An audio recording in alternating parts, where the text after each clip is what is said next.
Oke, selamat datang. Pernah kepikiran nggak gimana caranya sebuah mesin bisa belajar untuk mengambil keputusan? Nah, hari ini kita akan bongkar resep dasarnya. Sebuah algoritma yang kelihatannya sederhana dari tahun 60-an, tapi ternyata jadi cikal bakal AI canggih yang kita kenal sekarang. Yuk, kita mulai dengan pertanyaan yang kelihatannya simpel tapi penting banget. Bayangin deh, ada mesin yang harus misahin mana email spam, mana yang bukan. Atau bayangin teleskop canggih yang harus bedain galaksi spiral dan elips. Pertanyaannya, gimana caranya mesin itu tahu apa yang harus dia perhatikan? Ciri-ciri apa yang paling penting untuk ditanyakan? Nah, untuk menjawab itu, kita harus paham dulu tugas dasarnya. Dalam dunia AI, tugas seperti ini dikenal sebagai klasifikasi. Sebenarnya, klasifikasi ini adalah sesuatu yang kita sebagai manusia lakukan setiap detik tanpa sadar. Kita otomatis mengelompokkan barang, memberi label pada berbagai hal, ya pokoknya kita mengkategorikan semua yang ada di sekitar kita. Contohnya banyak banget, coba lihat deh. Mulai dari yang sepele kayak misahin email spam, sampai yang rumit kayak nentuin kipa galaksi di astronomi. Bahkan di dunia keuangan, nentuin nasabah bakal lunasin pinjaman atau enggak. Intinya selalu sama, memasukkan sesuatu ke dalam kategori yang sudah ada.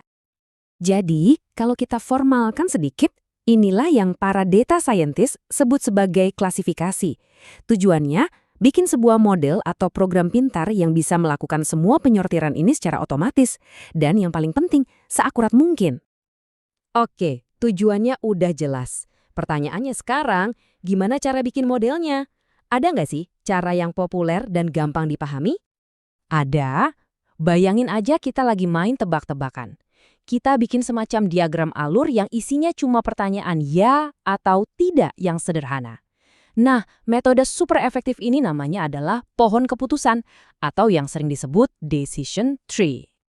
Contoh gampangnya begini, misal kita mau nentuin apakah seekor hewan itu mamalia atau bukan. Kita bisa mulai dengan pertanyaan, apakah hewan ini berdarah panas?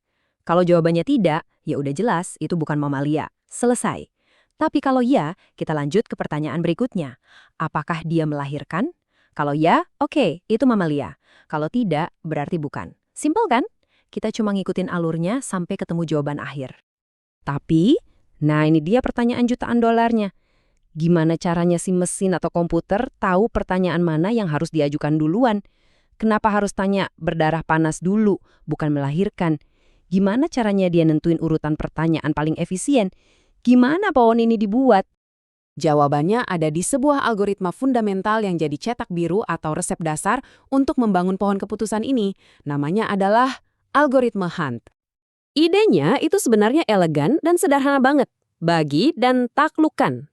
Jadi, algoritma Hunt ini bekerja dengan cara terus-menerus memecah sekumpulan data jadi kelompok-kelompok yang lebih kecil, sampai tiap kelompok itu jadi murni.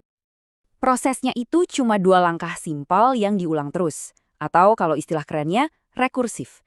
Langkah pertama, lihat datanya. Apakah semua isinya udah satu jenis? Misalnya, semua nasabah di kelompok itu lunas pinjamannya. Kalau iya, bagus. Kita kasih label di situ dan stop. Tapi kalau isinya masih campur aduk, kita lanjut ke langkah kedua. Cari satu pertanyaan terbaik untuk memecah kelompok itu jadi lebih kecil dan lebih rapi.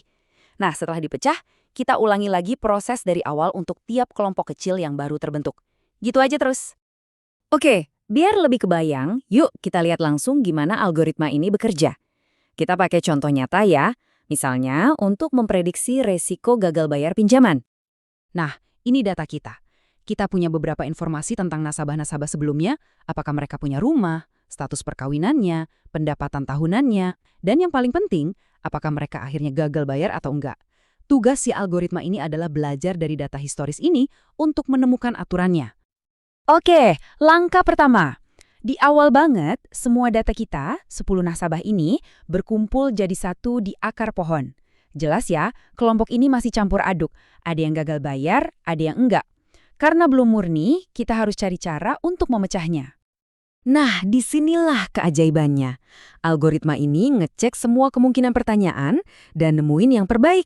Apakah nasabah ini pemilik rumah? Ternyata semua nasabah yang punya rumah di data kita itu nggak ada yang gagal bayar.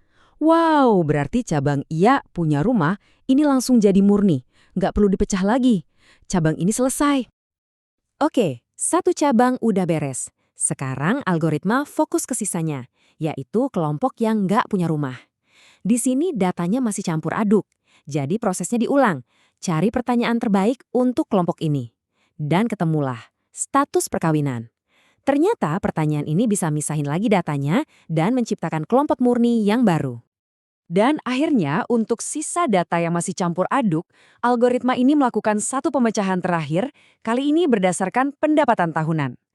Dan voila, pemecahan ini berhasil menciptakan dua kelompok murni terakhir.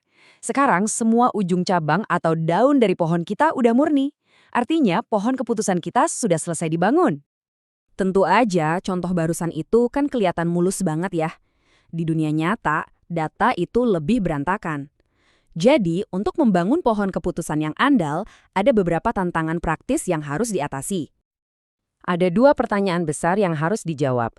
Pertama, gimana sih cara nantuin pertanyaan terbaik di tiap langkah? Nah, di sini algoritma pakai perhitungan matematis kayak indeks Gini atau entropi. Anggap aja ini alat untuk mengukur tingkat kekacauan data. Algoritma akan milih pertanyaan yang bisa paling drastis mengurangi kekacauan itu.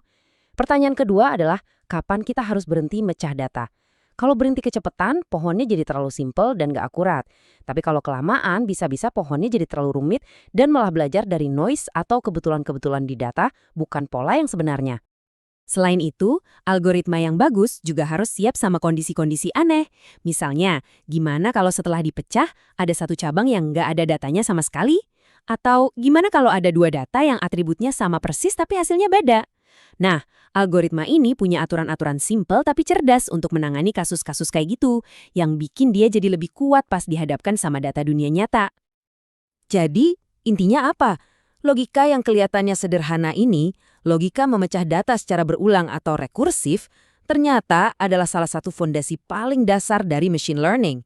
Sebuah ide dari tahun 60-an yang jadi cikal bakal AI super kompleks yang kita lihat sekarang.